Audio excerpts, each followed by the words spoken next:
Good morning students. Welcome to the online class of Montbressier School.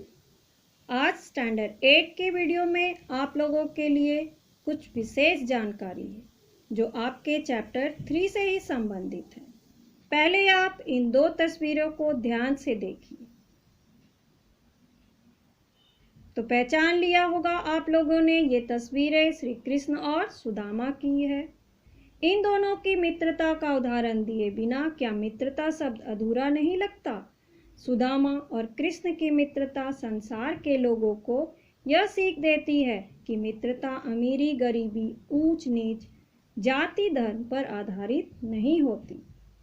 अब चलिए कुछ अन्य तस्वीरों द्वारा इनकी मित्रता की कहानी पर हम लोग एक नज़र डालते हैं। ये पहली तस्वीर दोनों के बचपन की मित्रता को दर्शाती है। दोनों ने एक ही गुरुकुल से शिक्षा प्राप्त की थी। दूसरी तस्वीर हमें यह बताती है कि बड़े होने पर श्री कृष्ण द्वारिका के राजा बन जाते हैं और सुदामा एक दीनहीन ब्राह्मण जो भिक्षा मांगकर अपना और अपने परिवार का गुजारा करते थे। इस तस्वीर में देखिए, सुदामा की पत्नी ने एक पोटली में चावल भरकर सुदामा को दिया और उन्हें द्वारका जाकर श्री कृष्ण से मदद मांगने के लिए कहा।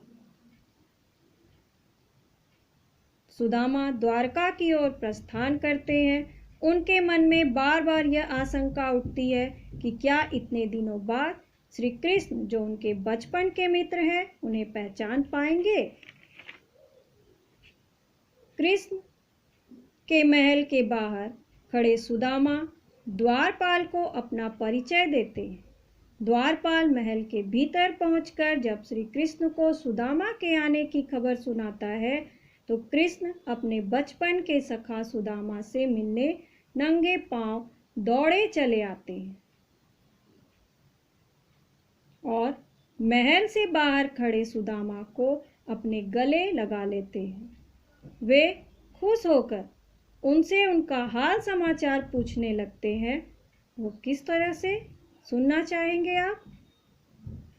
बता मेरे यार सुदामा रे भाई घणे दिना में आया। बता मेरे यार सुदामा रे भाई घणे दिना में आया। बालक थार जब आया करता रोज खेल के जाया करता।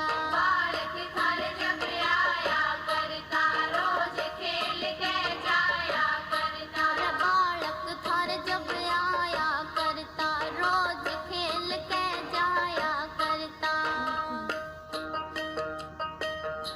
हुई के तकरार सुदामा रे भाई घणे दिना में आया। हुई के तकरार सुदामा रे भाई घणे दिना में आया। अब उसके बाद सुदामा को महल के भीतर ले जाकर श्री कृष्ण उनके रास्ते की थकावट को दूर करने के लिए अपने हाथों से उनके पांव धोते हैं। महल में सुदामा का खूब आदर सत्कार किया जाता है। सुदामा वह पोटली जो उन्होंने भेंट में श्री कृष्ण को देने के लिए लाया था उसे श्री कृष्ण से छिपाने की कोशिश करते हैं, परंतु श्री कृष्ण उस पर अपना अधिकार जताते हुए उसे प्रेम पूर्वक स्वीकार करते हैं। तीनों लोक का सुख वैभव इस भेंट के आगे उन्हें फीका लगता है। सुदामा श्री कृष्ण के आतिथ्य सत्कार और प्रेम से इतने प्रसन्न हो जाते हैं कि वे अपने मन में जो भावना लेकर आते हैं कि वो कृष्ण से मदद मांगेंगे, वो उसे संकोचवश श्री कृष्ण से कह नहीं पाते और थोड़े दिन श्री कृष्ण के साथ रहकर वो वापस अपने घर की ओर लौट जाते हैं।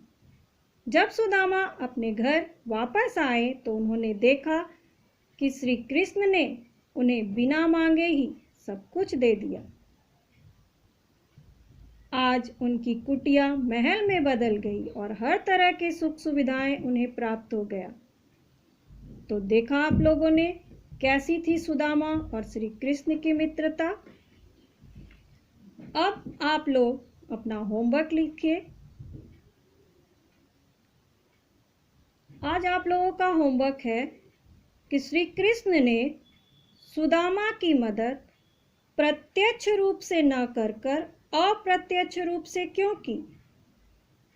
मतलब ये कि वो चाहते तो बहुत सारा धन दौलत देकर सुदामा को विदा कर सकते थे, परंतु उन्होंने ऐसा क्यों नहीं किया। आशा है आप लोग इस प्रश्न का उत्तर अवश्य लिखेंगे। यदि आप लोगों को यह वीडियो पसंद आया तो इसे लाइक कीजिएगा। Thank you.